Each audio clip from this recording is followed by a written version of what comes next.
The UFC and ESPN entered into a partnership in 2018, and their first card aired in January of 2019, which featured Henry Cejudo winning double champ status against TJ Dillashaw. Fast forward a year, the pandemic strikes, but the UFC still has that deal in place with ESPN. At this point in time, they were in a big financial crunch, and they really needed to just put on event after event to make up for their bottom line that they have with ESPN. With that being said, the UFC decided it was a smart idea to start having fights in the UFC Apex, and since then there have been exactly 86 fight nights and 7 UFC pay-per-views that have taken place there. And in this video I'm going to be going over the absolute worst main cards that have ever occurred at the Apex. We do have Shamiel Rozenstruik taking on Shamiel Rozenstruik this weekend, so I just thought it was fitting to go and just look at every single card that was actually horrendous, because everyone thinks that this Saturday's card is horrendous. Without further ado, let's get into the video. Okay, we're starting off with not a terrible one, but not the best one. We had Vente Luke taking on RDA. This is the most recent fight night that I can have on the list. And let's just look at the main card. Vente Luke taking on RDA. I mean, were there really any stakes in this fight whatsoever? The winner, nothing really happened from it. Then we had Cub Swanson, which should have been his retirement fight, taking on Hakeem Dawodu. He completely robbed him. Khalil Roundtree knocked out Chris Daukaus, and, you know, we knew Chris Daukaus had no chin at that point. Polyana Viana is somehow in the main card. That's interesting. And it's funny because the rest of these guys, AJ Dobson, Tafan Chukwi, they haven't even fought since this fight. This is actually their last UFC fight. And Jamie Pickett's just lurking. So you know if Jamie Pickett's on the main card, it's not going to be a good card. Next historic fight night that took place at the Apex. We had Marina Rodriguez taking on Michelle Waterson. And, oh geez. So the co-main event was Donald Cerrone, and this is him at the end of his career, basically. He got knocked out in 20 seconds by Alex Morono, who is not known for being heavy-handed. He just landed a couple straights, and it was basically GG's. Neil Magny somehow defeated Jeff Neal. That's interesting. And we'll just keep scrolling. Maurice Green, the best heavyweight of all time, lost to... oh, the second best heavyweight of all time, Marcos Rogerio de Lima. Diego Ferreira got knocked out in the second round by Gregor Gillespie. Is this like his last fight ever? Yeah, so this was actually Gregor Gillespie's last fight, so that's correct. And I'm slightly incorrect. This was not Hawes' last win. He somehow had a win over this no-name win guy. I don't even know who that is. But this is...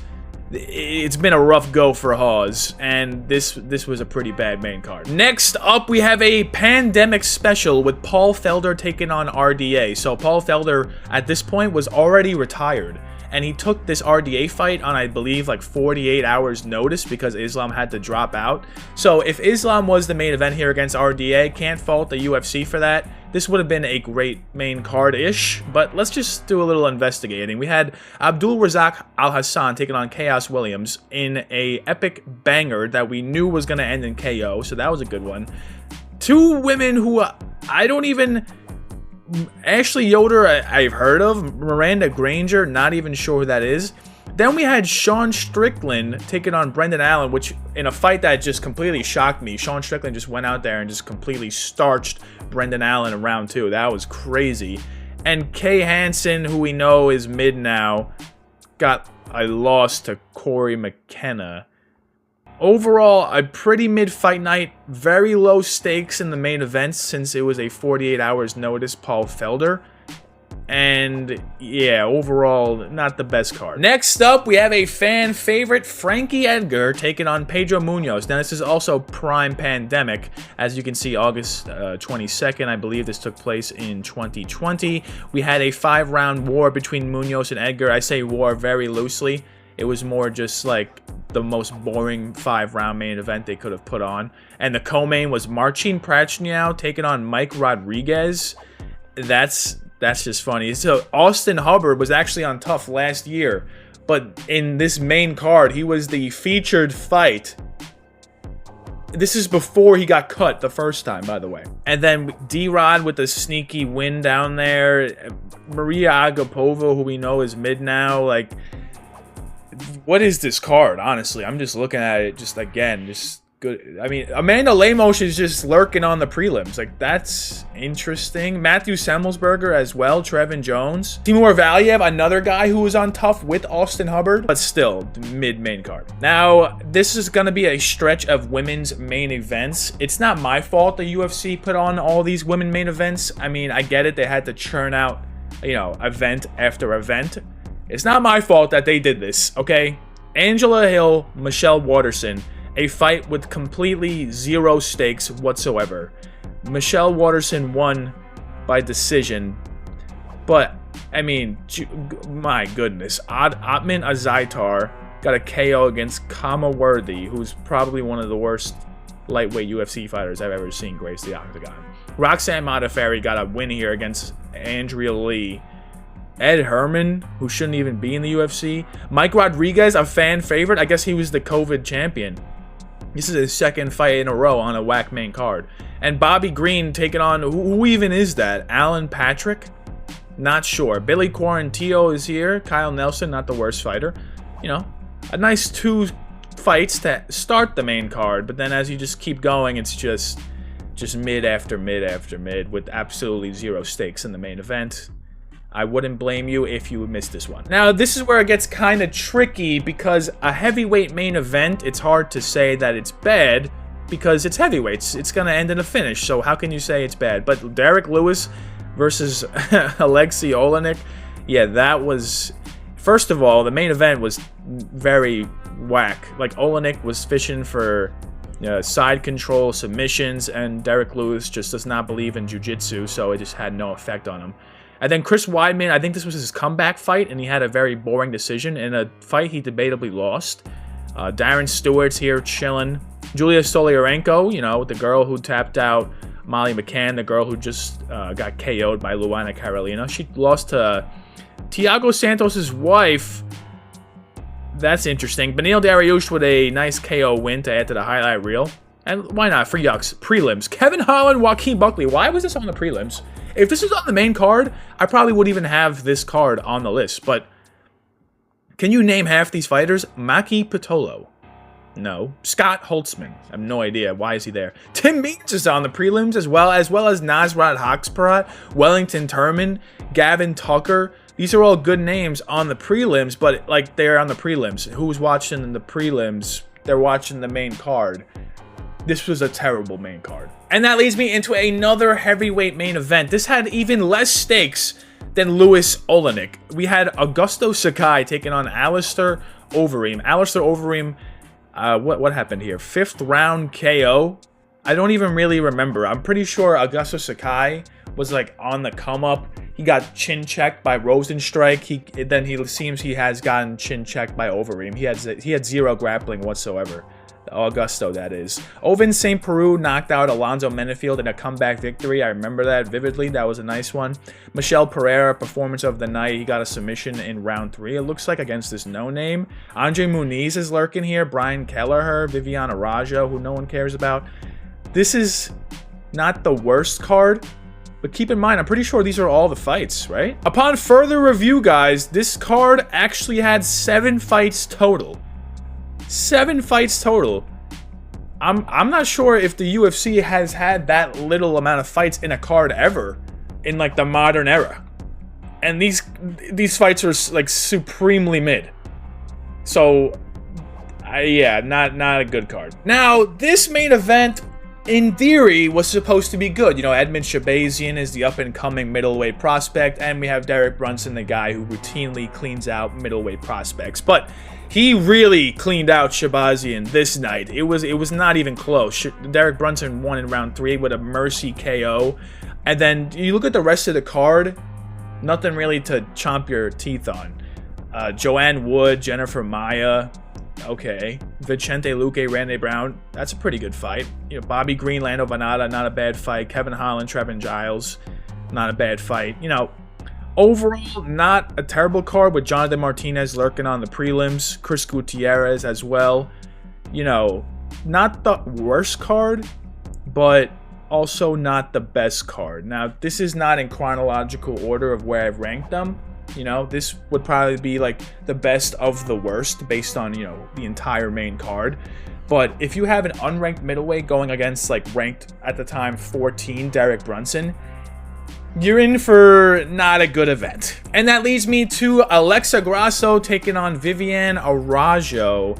Now, yes, it shows that she's the champion, but she was not the champion clearly in this fight. And this was the main event. It was number 5 versus number 6 women's flyweights in the world, with the co-main being Cub Swanson, who's just still there apparently, who got TKO'd in round 2 by Jonathan Martinez. And then we had Dusko Todorovic, who we all thought was going to be insanely good. He won this fight, but he got so starched in his future fights. Rafael Assunção, he beat Victor Henry, and then he later got starched by Cody Garbrandt. Alonzo Menafield won here, but then he later got starched by Ovin St. Peru. You know, not a bad main card, really. Cub Swanson being in the co-main is kind of annoying. Jordan Wright as the feature fight against Dusko Todorovic, in hindsight, is terrible, but at the time it was okay. I mean, it's not the end of the world, this card. Mana Martinez chilling on the prelims, Joe Anderson Brito, Sam Hughes, Tatsuro Taira. It could have been better, you know, but for what the UFC had, I can see this not being a terrible card, but looking back on it, if we're going to watch it again, not worth a rewatch. And that leads me to Holly Holm versus Caitlyn Vieira. So there were a number of Holly Holm main events during the UFC Apex period, which is still ongoing. We had this one. We had her taking on Irene Aldana. I think she also took on Mayra Bueno Silva pretty recently. And I would say unanimously, all of the fight nights that had Holm as the main event have been insanely mid. I tuned into all of them, of course. I'm Finn's Chats MMA. I watch all the cards. But this one was probably the worst one of the 3. Santiago Ponzinibbio and Michelle Pereira in the co-main event, and it went to a split decision. Chidi Njokuani, our great friend Dusko Todorovic, he just KO'd him clean in round 1. Polyana Viana lost to Tabitha Ricci. The Iron Turtle beat Eric Anders here. Not a bad main card, you know, but Holly Holm as the main event, you just know it's not gonna be good, because she doesn't look for finishes anymore, you know. She doesn't really need to. Everybody knows the Holly Holm name. Why does she need to go out there and have great performances? She doesn't. She's just gonna clinch against the cage and land those little rabbit punches, and that's exactly what we saw here. The problem is that it was the main event, and it wasn't nearly a good enough card to be the main event. And Joseph Holm somehow has a victory here. Is this his only UFC victory ever? Jailton Almeida just chilling. Uros Medic, pretty good. Jonathan Martinez, Chase Hooper, Sam Hughes again. You know, not a terrible card, but when you have Holly Holm as the main event, you're basically just setting yourself up for failure. Okay, so when I said I wasn't going in chronologically ranking them, well, it was a slight fib, because these last 3 are by far the worst Apex cards the UFC has ever put on. Starting with Jessica Ai taking on Cynthia Calvillo. This is right around when the pandemic started-ish. You know, it took place in June, and the pandemic started like a couple months prior. And you can just see they were fishing, man. They were Jessica Ai, Cynthia Calvillo, Carl Roberson, Marvin Vettori, like Charles Rosa as the feature fight, Andre Fili, Charles Jourdain. That's a good fight. That's not a bad fight. But, oh man, Marab on the prelims against the no-name. You know, like Tyson Nam. Not a lot to sink your teeth in on this card, you know what I mean? And especially with a main event that had absolutely zero implications. It's not like the winner was getting a title shot. The winner wasn't even getting a #1 contender shot, you know, like a completely pointless 5-round main event. And both of these women, by the way, I believe are retired now, or even they retired last year. So that just shows you where their status was in the women's flyweight division. Not good. And that brings me to the worst Apex main event for women, and that is Aspen Ladd taking on Norma Dumont. So nothing against Norma Dumont, nothing against Aspen Ladd. It's just, my goodness, this had absolutely zero stakes in the women's featherweight division. It's not like Norma got a title fight after this. I think she might have gotten a #1 contenders fight, even if that. And the women's featherweight division is completely clipped because of Amanda Nunes at the top. So even if this gave them a #1 contender shot, no one really cared. The co-main was Andre Arlovski and Carlos Felipe, and Arlovski won. Jim Miller got a KO in round 2. That was cool. Manon Fiorot versus Mayra Bena Silva, which today would be a banger. Back then, it was like 2 unranked flyweights, and it was a very mid-fight. Nate the Train Landwehr, round 3 submission, you know, gotta tip your cap. He was trying to really save this card, man. Bruno Silva with a KO on the prelims. You know, this is just top to bottom, mid. Aspen Ladd in the main event, that's... Whoo-wee. And we're complaining about Rozenstruik, Shamiel Rozenstruik. We could have had Norma, Dumont, Aspen Ladd, fellas. And that brings me to what I definitively believe is the worst main event in Apex history. Might not be the worst main card. That might have been Dumont Ladd. But this is the worst main event. Absolutely zero stakes whatsoever in this main event. The light heavyweight bout, Anthony Smith took on Devin Clark. And let's just look at what happened to Anthony Smith after this fight. Okay, so Anthony Smith beats Devin Clark November 28th, 2020. He beats Jimmy Crute, who I believe was right outside the top 10. He beats Ryan Spann, who was right outside the top 5. Then he, I guess, absolutely starched by Magomed and loses to Johnny Walker. So, if Devin Clark wins this fight, he's not getting a #1 contenders fight. He's not even getting a #1 contenders fight. It's just zero stakes whatsoever. Miguel Baeza with a round 2 sub on Takashi Soto in the co-main. We got the GOAT, Parker Porter, as the feature fight. And then a complete no-name, Spike Carlisle, Ashley Evans Smith. Norma Dumont's back. She's the pandemic queen, I guess. Jonathan Pierce with a round 2 KO. Gina Mazzani somehow had a win here against Rachel Ostovich. What is that? What is that? And Sumer Darji with a KO win on Malcolm Gordon. Folks, I'm pretty sure you're looking at the worst card in Apex history, folks. This is it right here. And it wouldn't be any... the justice that it has Devin Clark, Parker Porter, and Norma Dumont on the same card. That's just top to bottom bangers. Thank you for getting to the end of another Fins Chats video. Make sure you follow me on Instagram. The link is in the bio. I just post a bunch of memes there. I post daily. Make sure you follow me on X. That is also in the bio. I post pre-in-fight and post-fight analysis. Make sure you hit there. And make sure you follow me on TikTok, which is also in the bio. And of course, like and subscribe. Just do that. That would be cool.